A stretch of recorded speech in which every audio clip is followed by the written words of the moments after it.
Bom dia, boa tarde, boa noite, gente. Essa é a continuação, né, do vídeo que eu falei que ia fazer agora para falar mais especificamente de uma obra que trabalha aqui, está no nosso caderno didático e que tem assim uma importância muito grande para a gente pensar nesse momento do pós-independência.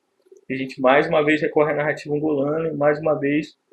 recorre à relação mais novos e mais velhos, porque, enfim, como já expliquei aqui em alguns outros momentos, Angola é um dos espaços de língua portuguesa, já países, né, nesse momento que a gente vai discutir hoje, com maior produção, com maior número de autores, com maior produção, maior número de publicações também, e a aproximação de mais novo e mais velho é uma temática muito recorrente nas literaturas africanas de um modo geral, principalmente nas de língua portuguesa, quando a gente pensa na relação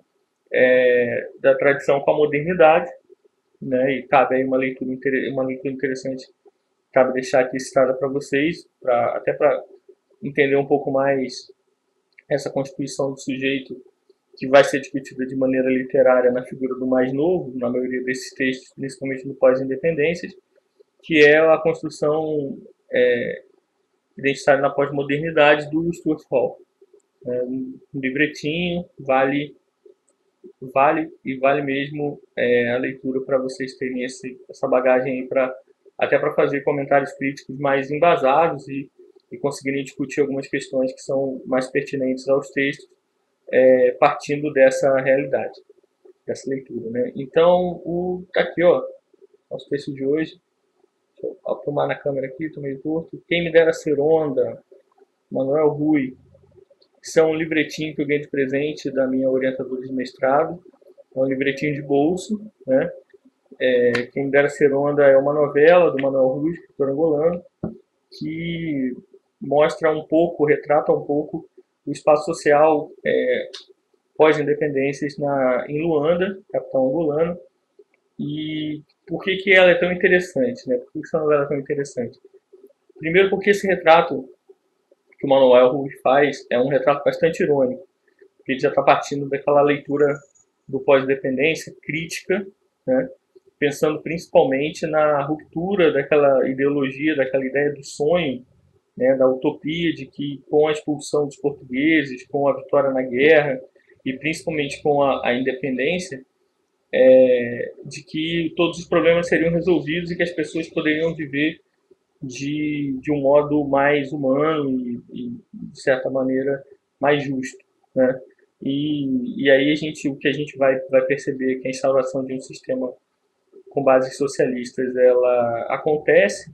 mas que as práticas sociais elas acabam sendo muito contaminadas pela estrutura portuguesa anterior, que já era uma estrutura viciada mundialmente, não uma peculiaridade dos portugueses e principalmente da colonização portuguesa. Então, o Manuel Rui vai ser muito astuto a pegar essa realidade do pós-independência, sociedade pós-independência em Luanda, um grande centro de Angola, né, desenvolvido, e mostrar como, de certa maneira, esse projeto é falho, de maneira muito irônica, pela visão de dois meninos, dois irmãos, e de uma figura um tanto iconoclasta, assim, se podemos dizer, que é o porquinho, o Carnaval da Vitória, que vai rodear toda a história e, e trazer para a gente aí o grande conflito que vai se apresentar entre mais novos e mais velhos. Então, é basicamente o seguinte: o pai dos meninos ele leva para casa um porco, né, para engordar, um pequeno leitão para engordar e comer num determinado momento, né, porque tendo como principal motivo o cansaço, né, com alimentar com os mesmos tipos de alimento que todo mundo acaba conseguindo pegar com seus cartões de abastecimento. A gente está pensando, obviamente, aqui numa sociedade socialista, né, no sentido de igualdade, né, de distribuição igual de renda, né, entre aspas, aí que a gente vai ver as sacadas do Manuel Rui, e a gente vai perceber que desculpa, e o pai dos meninos arruma esse porquinho para fugir do que ele próprio chama no texto de peixe-fritismo, né, que é as crianças e a família, de certa maneira, não aguentam mais comer peixe frito com arroz, que é aquilo que lhes é possibilitado, digamos assim, a todos, daquele mesmo extrato, com com o seu cartão de abastecimento. Isso é uma coisa muito interessante porque o Manuel Rui mostra aqui de maneira muito sutil como essa proposta social ela não funcionou no pós-independência, principalmente porque se estruturou uma sociedade de classes dentro de um governo dito socialista. Então, mesmo dentro de uma proposta de igualdade, de justiça social, havia estratos sociais diferentes, o que já é por si só um tanto quanto paradoxal. E mais à frente a gente vai ver daqui a 2 aulas, né? Porque a próxima é uma aula sobre minha couto, então a gente já é um momento de a gente discutir um pouco a prosa do minha couto. E a gente vai ver isso no ONJAC, principalmente quando a gente analisar os textos do ONJAC, né, inseridos aí, tanto no seu livro de contos da minha rua, né, quanto no Bom Dia Camaradas, que é um romance que a maioria dos críticos considera autobiográfico, mas ele insiste em dizer que pode ter alguma coisa biográfica, mas não tudo. Então, enfim, o porquinho chega na família, o Carnaval da Vitória, e ele acaba gerando reações distintas, né? Enquanto o pai vê um banquete, né? Um pernil,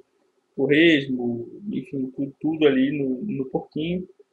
vai se aproveitar tudo daquele porquinho, as crianças acabam se afeiçoando a ele e, de certa maneira, tornando o Carnaval da Vitória um animal de estimação da família, por quem todos, ao longo do texto, vão adquirindo algum tipo de apreço. E aí não vou dar os spoilers aqui do texto, da novela, mas o que eu posso adiantar é que o que vai acontecer é que ao longo quando as crianças percebem que o caminho do porquinho, né, do carnaval é o matador, é o fim, eles passam a procurar maneiras, ou pelo menos se aventurar de algumas formas para proteger o porco do seu iminente fim. E é nesses momentos, principalmente, que o Manuel Rui vai deixar assim no ar, ou mesmo de maneira mais explícita, questões referentes à constituição social desse pós-independência em Angola. E aí ele vai mostrar já algumas falências, né, principalmente as diferenças que existem dentro de uma sociedade que se diz igual, pelo menos que se apegou igual, e principalmente o embate constante entre os mais novos e os mais velhos, os mais novos entendendo um espaço de humanidade maior naquele contexto social, requisitando isso de maneira mais enfática, enquanto os mais velhos estão muito preocupados com as suas leis e com as suas ideologias políticas ainda, arraigados ainda a alguns conceitos que apregoam e não praticam. Então, esse embate constante e as aventuras dos meninos para defender o Carnaval da Vitória, e principalmente pela afeição que eles têm ao Carnaval da Vitória, torna o texto mais poético em alguns momentos, poético mesmo, assim, né? O Manuel Rui também é um poeta, e ele consegue aí em algumas cenas da novela nos deixar assim com os olhos um pouco marejados. Então, é um texto que eu recomendo, que eu acho que vale a pena. Eu vou até procurar para ver se eu consigo um PDF ou uma versão em Word mesmo que eu possa passar para PDF para disponibilizar para vocês lerem de maneira completa. Esse livretinho aqui é muito pequenininho para... Esse livretinho é muito pequenininho para eu escanear, as letrinhas são muito pequenas, vocês estão vendo, mas eu vou tentar arrumar ele um pouco maior para vocês poderem apreciar essa leitura literária, que, como eu sempre digo, principalmente essas que envolvem os mais novos, né, crianças, adolescentes, elas acabam tendo sempre um viés mais interessante, algumas cenas, alguns trechos para a gente trabalhar com nossas turmas, principalmente com turmas de ensino fundamental e ensino médio, quando a gente vai inserir os conteúdos de literaturas africanas de língua portuguesa para esses grupos, né? Então, fica aqui mais essa dica. Esse é um texto que a gente pode aproximar analiticamente de, por exemplo, Nós Matamos o Cão Tinhoso, principalmente do conto Nós Matamos o Cão Tinhoso, não do livro como um todo, que a gente pode aproximar um pouco pensando na relação mais novo mais velho e entendendo a diferença temporal do Náusea, do Agostinho Neto, e que a gente vai aproximar certamente, né, quando a gente vê agora na aula seguinte, de textos do Miyakoto, né, e também de textos do Onjak, para discutir um pouco a sociedade pós-independências então já países, né, de língua portuguesa da África. Bom, fico com essa incumbência de arrumar o texto, arrumando, eu posto na plataforma para vocês, aqui eu sempre tenho dificuldade de achar como é o melhor jeito de mostrar na câmera, acho que vocês estão aqui melhor, mais bonito que eu, tá aí, quem me dera ser onda, se vocês tiverem também o instinto pesquisador, professor, já vão à procura. E é isso aí, gente. Bom estudo, boa semana para vocês. Qualquer coisa, estou à disposição na sala de aula virtual, pelas mensagens. Fiquem à vontade para incomodar no bom sentido. Um abraço e boa semana para vocês.